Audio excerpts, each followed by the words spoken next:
you were struck by a vehicle? Yeah, right here on Ajo, in between Michigan and Choya. It was Yeah. like real late at night. I was on my bicycle and I was coming this way, and that's all I remember. Except for when I woke up on the 8th day, I was like, I want to get out of here. Like, I didn't know what was going on.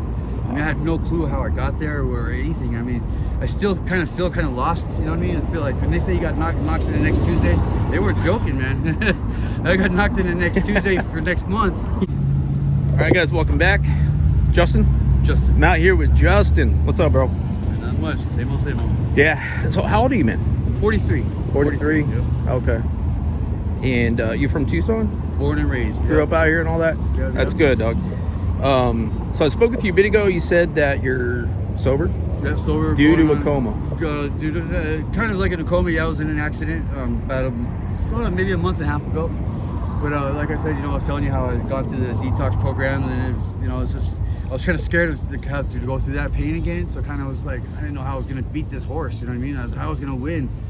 But thankfully, in a way, it was kind of weird that thankfully I got in this accident. Because then I was in that 8 to 9 day medical induced coma. So the whole detox process, I slept through it. So when I woke up, I felt great. Except for the pain in my neck. I broke my neck supposedly. I supposed to race, but I just can't. It's driving me nuts. But anyways, long story short, I got to the most scariest part, the detox. I beat it sleeping. So I was like, cool. So now I can just stay on that road. You know what I mean? So.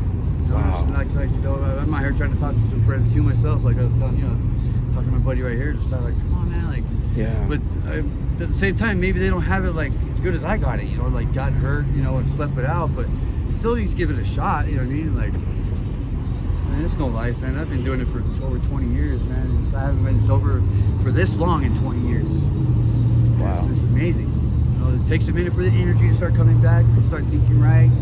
So don't be discouraged or whatever, just because everything doesn't happen right when you get sober. Like, you got the extravagant house and a wonderful job and a great relationship, and everything's just gonna fall right in place right away. You're gonna put some work into it, especially after the hole that you dug yourself in from being in drugs. Imagine it's really deep, so it's gonna take a little bit, but yep. Yeah, beat that first thing. Is just get past that detox, man. That's the hardest part. It is, bro, and that's one of the reasons why like our habit lasts so long, because we're like, once we get hooked, we're like running away from that detox every morning, that withdrawals. So yeah. And I never realized it was gonna be like that. Man, and how long you been clean now? Going on a month and a half. A month and a half. Okay, so that was a month ago. Yep. And you were struck by a vehicle? Yeah, right here on Ajo, in between Michigan and Choya. It was Yeah. like real late at night. I was on my bicycle and I was coming this way, and that's all I remember. Except for when I woke up on the 8th day, I was like, I want to get out of here. Like, I didn't know what was going on. I mean, I had no clue how I got there or anything. I mean, I still kind of feel kind of lost. You know what I mean? I feel like when they say you got knocked in the next Tuesday, they weren't joking, man. I got knocked in the next Tuesday for next month. Yeah. But yeah, it was like, so yeah, I was struck by a vehicle. The guy had just drugged me off the side of the road and took off. And I called to make a report, and luckily, right across the street from whatever, I guess the old library, border patrol station, I don't know what it is. It's a bunch of different things, but there's like 30 cameras out in front. So I was like, hey. So I got a hold of Morgan, whatever, and so they've been doing all they're getting a subpoena or a court order to get it so they can see the camera or whatever. So that's where they're at right now. They're just trying to get the footage. Yeah. And find out where the guy's at and this and that. So, I mean, I hate to see the guy get in trouble, because I know what it's like to be on that side of the law, really. But at the same time, I mean, you just don't need somebody to lay there to die, man. I mean, because my neck was broke. I mean, who knows? It could have been worse. Yeah. And I'm the type of cool guy. I would have said, hey, bro, let's work something out. I don't want you to get in trouble. If you're drinking or something, like, let's get out of here. Like, we go do this some other way, some other time. But, but to just leave you like that, that's messed up, man. Wow, man. But yeah, I mean, besides all that, in a way, I'm thankful. You know what I mean? Like, if anything, I'd like to see the guy tell him, hey, thanks, man. Like, you saved my life in a weird way. You saved my life, really. Yeah. So. Wow. Yeah, out of even though that was a terrible event, there was some positive about it, but you got sober. Oh yeah, absolutely. You're able to detox in there, and oh yeah. Well, that's good, man. It was great, man. That was the hardest part, man. I mean, that detox is scary, man. I mean, Yeah. And when it comes to that kind of thing, I'm a little weakly. I mean, like, me too, bro. You pound on the walls, kicking the ground, throwing a little fit like a 5-year-old, man. Like, yeah. So it's like, but it's been great. But I guess while I was in the coma, thing or whatever. They were giving me, they weren't doing a fentanyl drip at first, and then they put me on Substitution, and then I haven't taken anything since I've been out. So the Substitution, I guess, is non-addictive or something from what I hear. So I haven't had any withdrawals from that, or I haven't had any, maybe some mental cravings here and there. But that's just that's how it is. Part how it is, but that's nothing as far as I'm concerned compared to the physical part. Yeah. So man, I mean, you know what they say that white knuckling for however it was like, I forget what it was, like if you can just like deal with it for like so many minutes, and then after that you just move on. You try to get past those first few minutes, and then just go. Yeah. So, but yeah, I guess white knuckling for 7 minutes or something like that. I can't remember what the old saying was. But that's about the hardest it's been, is just the habit. Really, the physical part is I feel like I'm good over that. Wow. And that was the hardest part. Right on, man. Were you on the blues at the time? Yes, I've only done blues for 9 months. Okay, 9 months. Yeah. I did meth for a long time. Sure. Since I was 22. Yeah. So, but when I started doing the blues, and I stopped doing the meth during the blues, because it got to where I would get real sick. I would try to smoke meth when I was doing blues, like real sick. So I kind of just, in a way, that was kind of. It was weird how all these things that I've been trying to beat, I've been beating them in a way that I would never thought I would beat them in, like beating meth with blues. It's like weird, and then beating blues with an accident. Yeah. It's just like totally not the way I would ever see it happening, but I guess that's the way it's got to be for me. It may be different for somebody else. Yeah. All I know is that the main thing is just trying to beat it however it works for you, however it works for them. However it works, just find out how it works and just work it and try to get it done, because this is no life, man. This is life, society, everything sucks as it is. Just the way our government is, and the way everything, all these problems we got going on, it's bad enough as it is, just trying to survive. And then throwing that drug addiction in that makes it like just intense. Drug addiction becomes the main priority. Like once we're physically dependent. Yep. Took me on a ride, bro. It took me on a ride.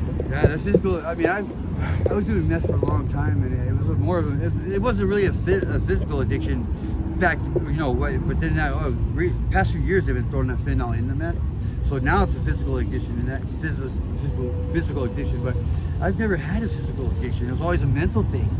I never, like, when everybody goes, oh, I'm sick, I'm like, I need to get well. For once upon a time, I was like, what do you get well? Get well to me would mean stop doing it. Yeah. Like, just go get more of it. That's not getting well. To me, that's like weird. I don't know. But until I started experiencing that myself, it was just like, wow. It all made sense, huh? Yeah, it does. Yeah. But it's like, and I have enough friends and people that I've experienced it with. I'm surprised I even did it. But what it was a girl. I was so in love with this girl, and she did them and I didn't, and I felt like I was losing her. So I was like, well, I'm trying to want to be on the same level as her. I thought maybe that would help, and it did for a little while. But in the long run, it's made it worse. I mean, it's a recipe for disaster. Absolutely. No doubt. There ain't nothing you can. That's a whole nother video, huh? So, but it was just like, that's the only reason why I started doing them, and I was just like, I was like, well, maybe if I just take a hit there and there and not do like her, maybe I won't get addicted. Yeah, funny. Oh man. So for the people that don't know what detox and withdrawing feels like, how would you describe that to them? Whew, man. Being dope sick. Being dope sick is, it's like, okay, it's like, I don't know, I call it the dooms. Like, everything is doomed. Everything is but it's not only just a mental thing, but it's like your skin's crawling, you're weak, you feel dizzy, nauseous, like so for some people it's really bad, like their bowels, you can't hold their bowels, or they want to throw up, or it never got that bad for me, but it's like the flu times 10 with superchargers on it, and it's like, and it's just, I don't know, man, and it's for me it was really bad because of my anxiety. It felt like it was around my heart. Okay. Like I felt like my heart muscles, and it was like, I felt like I was going to go and have a cardiac arrest. And I started freaking out on top of it and everything, but I've never experienced anything like it. And if I would have known it was going to be like that, there was no way in hell I would care how much I would love when I was with some girl and never even tried it. Yeah.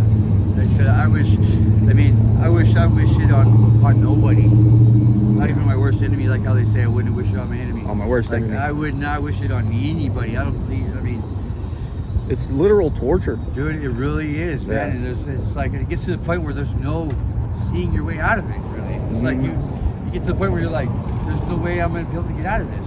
And then not only that, you burn all your family, you burn all your friends, your word and your credibility becomes nothing anymore. Nobody really lends you $1. Next thing you know you're spending out bumming like this out here. It's like, so not only is it tearing you apart physically, it's like tearing you apart mentally to the point where like you have nothing, no drive to make you want to get better. You know, so not only you're fighting this physical addiction, but now you're just like, you're really down on yourself. You're just really like, you just feel like there's nothing, it's not even worth it anymore. But it is, everybody's worth it. You know, all you need is just that one little moment in time where you have that, without the contamination of and messing with your thoughts and everything, just a little bit of clarity, just for a little bit, and you'll see that there's more than that. There's still hope for everybody. You know what I mean? And it's like it's not the way to live. But I feel like everybody has to live their own hell in their own mind, the way they feel hell is in their own mind, before they can really experience and enjoy heaven in their own mind for them. Because this her hell, or it might be different hell for this guy, or heaven for this person, heaven for that person. But basically, I feel like the way people are nowadays, we almost have to stick our finger in the fire just to get burnt. Even though we're gonna get burnt, we have to do it just to see. But you know, wherever everybody's hell is, I just hope they find their own heaven. But you know what? When you finally find that heaven, it's so amazing. And you got to hold on to it, and you can't let it go. And it's a battle. Can't let that go, man. You can't, man. It's a battle. It's just as much of a battle staying high and getting your next fixed than it is staying away from it. Yeah. It's not more. Yeah. It's not more. You know, it's like, it's a battle, man. And, you know, and it's probably never going to go away. Now, somebody was talking to me about trying to do the methadone, and I thought that was kind of, to me, I feel like that didn't make sense, because it's like I'm just gonna add something else that I'm gonna be addicted to. I see other people that are doing methadone and still doing blues, so I'm like, well, what's the point of taking that then? Yeah. Like, and they're like, well, I don't get sick off of it, and I'm like, why are you doing the blues then? Yeah. Like, dude, come on, man. Like, so I almost did it. I almost said, well, I'm gonna try the methadone, and I was like, I almost did it, but I was like, I still have a little bit of sense left. And I was like, no, I just. Yeah. The way this thing took me by like that, I was like, no, I don't think I want to add another one to it. Yeah, bro. I didn't want to take a chance. I was like, if I'm gonna beat it, I'm gonna beat it Man. the right way. You know what I mean? The Yeah. best way. I mean, whatever you say is right. I mean, everybody's different, but Sure. I just couldn't. Almost did the methadone. It just didn't make sense to me. Like, Yeah. You know, and I've seen these guys, and then I hear how they go through both of them addictions at the same time, both of the withdrawals. The I'm like, oh, hey, man, I don't see it. I could deal with just this one. I can imagine the other one. And I heard methadone gets in your bones and everything else. And it's like, Man. thank God I got caught by that car. That's all I can say. Yeah. 'Cause I don't think I would be standing here. Nope. I'm thankful. No matter how that situation went down, I'm thankful that the guy plowed me. Knocked some sense into me straight up. You know, I had to sleep through it, but when I woke up, I was like, oh, okay, cool. No withdrawal, no detox. No withdrawal. That's the biggest thing for me. So are you homeless right now? No, I have a house. Okay. Oh, sweet. Yeah, So I've always managed to keep a place. I mean, I've always managed to work and everything like that. So, like I said, I was new into the beat scene, so it's like it didn't really take a hold of me as far as like losing my house yet or my job. Even though, and my boss knows my situation because I've known him for years, and so he's like to the point. He's like, I got a business to run, and we're friends and everything. But man, that's like, it's getting to the point where I can't have this around anymore, and it's like you got to figure something out. And so, you know, he's like, take a sabbatical for a little while, and you know, and that was 2 weeks turned into 3 weeks, 4 weeks, and a couple months, and then so recently I just called him up last week. Actually, I called him. I said, hey man, I want to come back to work. I'm ready. He's like, all right. You know, I've been there for 20 years, so Sure. Or no, 15 years. So he's like, yeah, you know, you always come back. He's all, but I know what you are like sober, and I know what you are like when you're not. Yeah. And if I get a hint, you're gone. Like, hey, cool, man. I need that pressure. You know. Yep. Been there too, man. But no, I got a place, but that's another reason why it kind of kept me on that horse. I felt bad for people, so I let them come stay with me, and it was bringing drugs in and everything, and so it was like it was like kept me from getting sober, and it was like, Sure. yeah, so that all kind of had to change. I hated having to tell them to go, but it's like, you want to stay and change your life, I'm all game. But if if you want to continue, bro, I can't have it. I mean, I got lucky. I beat this whole thing with this whole accident and this little coma thing I was in, and I can't take a chance of risking that again because I know I won't do it awake. I won't do it on my going to detox again. I'm too scared of it. That's how powerful that detox is. Yeah. For me. I understand. I understand. I don't want to say that. I don't want to say that to anybody out there that might be watching. Like maybe like scare them from doing that, because for some people, I see a lot of people handle it differently than me. Me, I'm a wuss. Yeah. I'm a big time wuss. I mean, Me too. Big time It affects wuss. everyone differently. Right, so yeah. some it's a cakewalk, or somewhat of a cakewalk, and then some it's just like you're burning on the inside. Like that's me, dude. It's like I freak out. uncontrollable. Man. Yeah. Oh yeah. I see guys that were just like sharing the same room as me or whatever. They're just like sleeping away, and I'm like, how can you sleep, dude? I can't. Like I just want to jump through this wall and run out and go home or something. Like I don't know. There's like then they come in and BHCs or whatever. Like Justin, you gotta calm down, buddy. Like you got other people here that trying to sleep. I'm like, how come I can't sleep? Yeah. Out, like, We can't help it. Yeah. it's like so, but Man. Yeah. So I don't want to keep you too long. I could talk to you all day. Oh, bro. man, I mean, you're super awesome. Give us a story of the craziest day of your life on the streets or during active addiction. Oh wow. I know, right? Wow. I'm sure there's chapters, but hit us with a story and then. Wow, let me see. Whew, I got plenty of them, dude. The craziest story? Shoot, man, I don't know, man. I could probably. All right, one time I was going to my mom's house, my stepmom, because I was going to try to score because she used to sell dope. So I show up, I find out where she's at. She's in this really nice house, and it was like one of those cookie cutter houses. They all look the same. Yeah. But it was empty. And there was a couple Mexican guys. My sister was in the room with one, and she was in the living room. My mom was in the kitchen with this other one. And I just got off work, and I was like, hey, Mom, I'm trying to get some shit, and blah, blah, blah. And she was like, kind of just doing her thing in the kitchen. And all of a sudden, I was like, I had to use the bathroom. So I was like, hey, can I use the bathroom real quick? And then she's like, yeah, go ahead. So I went around and used the bathroom real quick. And it came out, and this guy that was there, I never even met him before, had a milk carton, or like a 1 gallon milk jug. And he had a little gun, and he shoved it at the end of the spout part, and he put it up against my back, and he's like, I was like, whoa, what's going on, dude? He's like, let me see if we'll feel you. Like, thought maybe I had a microphone or something on me. And I was like, Yeah. I was like, oh, I was like, Mom, what the hell's going on? She just standing in the kitchen, it's like, oh, it's okay, don't worry. I'm like, no, what the hell's got a gun on my back? This is not okay. Oh man. Well, anyways, so the guy chills out, and he's like, hey, man, he had a nice Escalade out there and his house. And he goes, you drive me to Mexico, and I'll give you that Escalade, and you can have his house. And I'm like, okay, whatever. Yeah, I'll give you a ride. Well, my car at the time had a little donut on it, and I was like, well, I got to go out and change the tire before we can get anywhere because it won't make it. He's like, okay. So I'm out there changing the tire, and as I'm changing the tire, there's this car that drives by real slow, and now the windows are kind of down.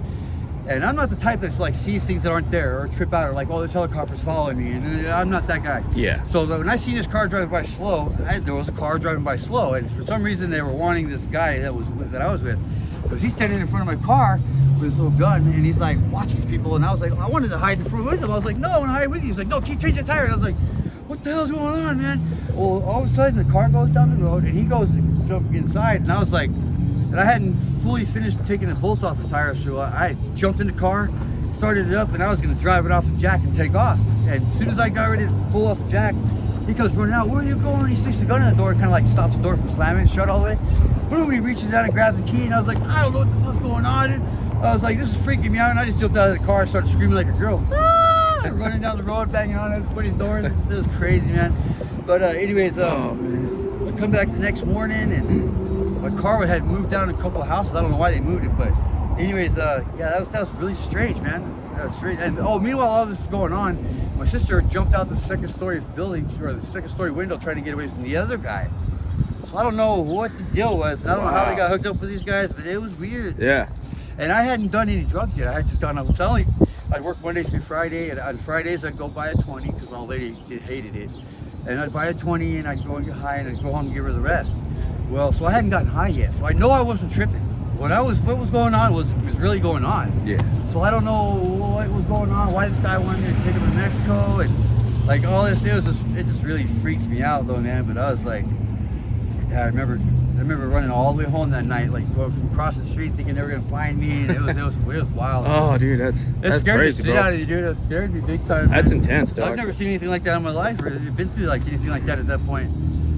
I was like, what is this Man. guy? Why do you want me to, do you want me to drive to Mexico? And he's like, you can have the Escalade at this house. And it's like, and he wouldn't let me. I was trying to leave, and I was like, whatever my stepmom and her stepmom got themselves into, that's their business. I'm out of here. Wow, bro. But I couldn't get away until I started screaming like a girl, like running into the neighbors' houses and banging on the door. And it was like 2, 3 in the morning.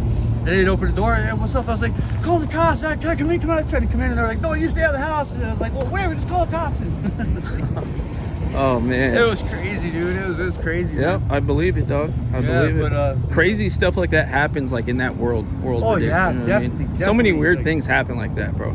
It is strange, yeah. Like like I don't know. But with nowadays, it's more not really craziness goes on. It's people are just like they're losing it, dude. Like they're really losing it. It's like a lot of times I'm like, how do you get like that? Because we're doing the same dope. We've probably been doing it about the same amount of time, but like I don't understand how you start talking to yourselves or like some of these people like, man, they're out there, dude. They're out there. It's like, and it's like 8 out of 10 people are really loopy. Yeah. Like they would probably never be able to hold a job down, I would think. Yeah. Because they're so far out there. Like I don't know, man. I feel for them. It's like I guess everybody's pH levels or whatever is different or affects them differently or.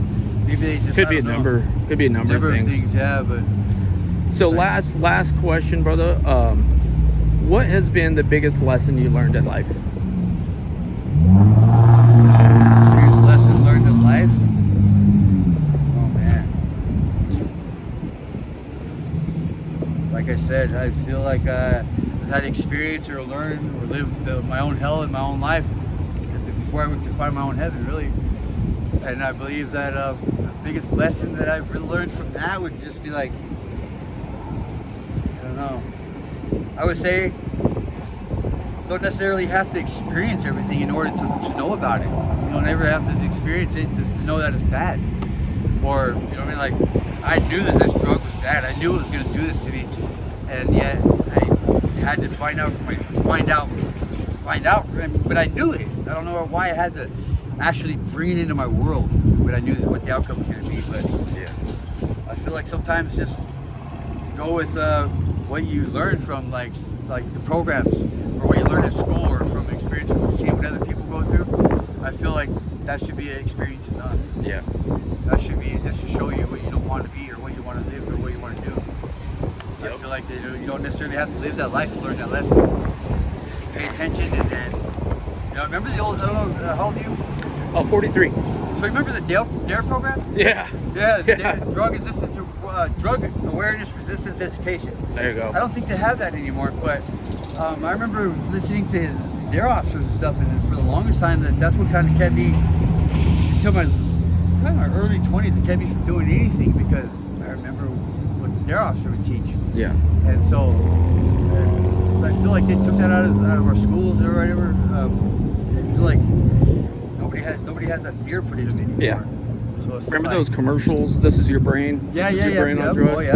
Oh yeah. And then I don't have any of that stuff no more. And then I learned about watching you or something like that. Remember that? Yep. Oh yeah. That's some crazy stuff back then, man. You know what I realized, or what I feel like the reason why they don't have all that no more is because it's all about money, and they want some of these guys to be messed up. A lot of these rehabs like that's what ARC's in trouble for.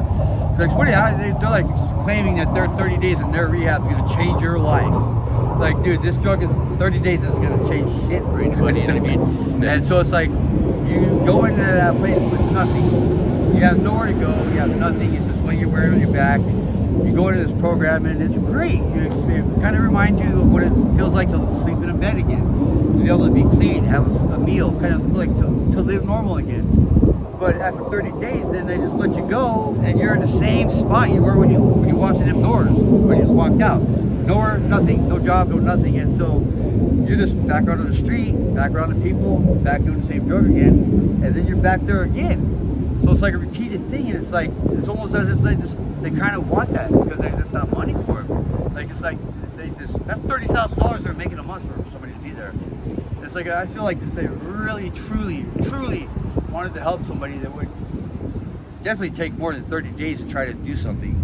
Yeah. And really try to find what the problem is deep down inside instead of to sit there and just try to all the same little sayings, all the dumb little sayings that they say. Oh, count to 10. Like, no, I count to 10, you better be gone. Like, don't tell me to count to 10 and calm down, all this crap. Like, you know, there's find the real source of the problem and find out why they feel like they need to have this in their life, and like, you know, whatever it is. But whatever it is, however much time, but try to set them up with like a little place or something, you know, just don't give it to them. I mean, but let them, you know, put them in a situation where they can work for it. But Yeah. like, so at least, you know, because that has a lot to do with my sobriety. When I come home from work or from wherever I'm out and I have a nice, clean little apartment, it may not be much, but it's mine and it's clean and it's you know, it's like all new. Like, you can get everything from Renison and everything, and it's like, it makes me want to, it makes you feel good. Yeah. You know what I mean? Just that little bit. And it's like, but when you don't have that, you're just all bummed out and drag, and it's like, and so you mask all those feelings with your drug. Yeah. You know, so I feel like if there's, and the government's got all this money for all these programs, well, like, it wouldn't take that much to just help these guys get into an apartment. I mean, help them get into an apartment, still put them to work and still gotta pay their bills, but like, help them get into something, you know, right away, and you know, so when they get out, they have that.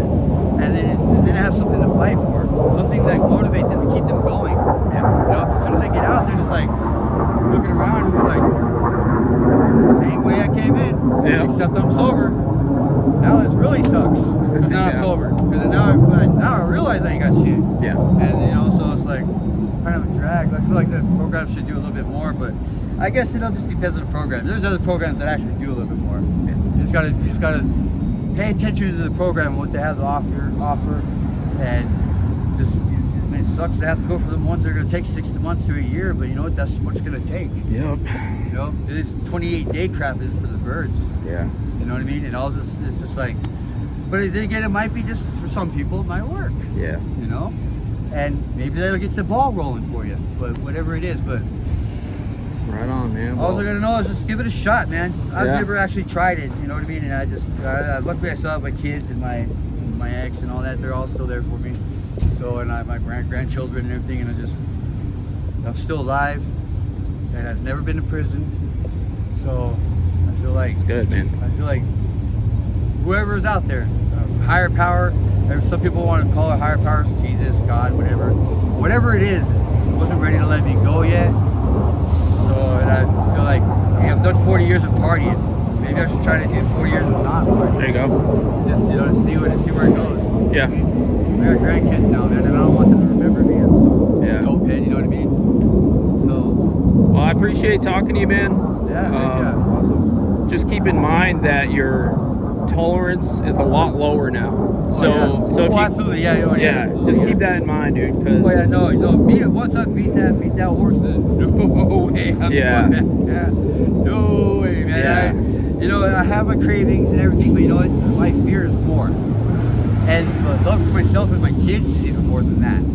So, and being sober, I recognize and see that, and I won't let something take it away from me again. Yeah. I mean, I can't promise that I'll ever stay away from like meth or something, but maybe, I don't know. I just know that the beans will never touch those again. Yeah, never. No. Just- There's I've no interviewed way. a lot of people, and it's literally destroying them. Like as young as like 20 years old. Oh, It's yeah, just dude. like slumped out. It's taking our fighting see age, it. dude. It's our teeth, everything, bro. It's our Yeah. teeth. It's just, but like our fighting age people that represent our country in the time of war, like we have nobody really. It seems like what are we gonna do? Just like, Yeah, I know.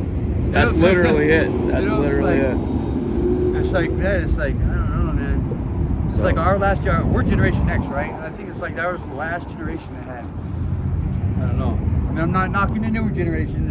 Everybody's got, you know, but it's like, I don't know, it seems like we're just, humanity is like veering further and further away. It's Tough out there. It's tough, man. It's like, I don't know, man. All I know is whatever's out there after all this, I'm kind of excited to get there. Because there's got to be something better than this, dude. Yeah.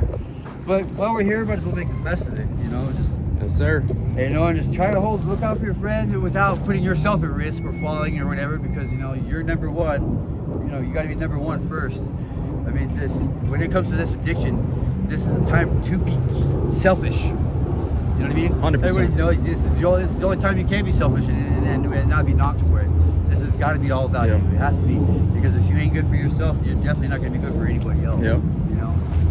And it's okay to be selfish with our recovery. Exactly. Sobriety, that's, whatever. Like, my parents were like, "Oh, selfish, you're selfish." It's like nobody comes here. Comes to your sobriety. Yes, Yeah. definitely. It's a time to be selfish. Absolutely, 100%. All right, man. Well, I appreciate talking to you. Heck yeah. Thanks so much. Good luck, guys. All right, brother.